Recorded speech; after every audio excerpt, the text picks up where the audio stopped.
এই অভ্যাসটা এখনই থামান। আপনি দুর্বল না, এই অভ্যাসটাই আপনাকে ধীরে ধীরে দুর্বল বানিয়ে দিচ্ছে।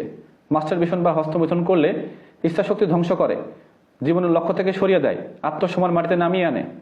আপনি মাস্টারবেশন করে কি পাচ্ছেন? আজ সামান্য আনন্দ, কাল মানসিক অস্থিরতা, আর পরশু বেডরুমের লজ্জা। যারা বিয়ে করছেন বলতেছেন যে সময় পাচ্ছি না, লিঙ্গ ছোট মনে হচ্ছে, বীর্য পাতলা হয়ে গেছে, হরমোন কমে গেছে, ভিতরে যৌন সমস্যা সৃষ্টি হয়ে গেছে, যৌন সমস্যার মধ্যে পড়ে গেছি। এটা তো একদিন দুই দিনে হয়নি, এটা অতিরিক্ত হস্তমৈথুনের ফলে আপনার ভিতরে সৃষ্টি হয়েছে। আজকাল কম বয়সেই শক্ত হচ্ছে না। যার কারণ কি? যার কারণ দুইটি: খারাপ ভিডিও দেখতেছেন এবং অতিরিক্ত হস্তমৈথুন করতেছেন। এটা শুধু শরীর নয়, মন ও আত্মবিশ্বাস সবকিছুই ধ্বংস করে।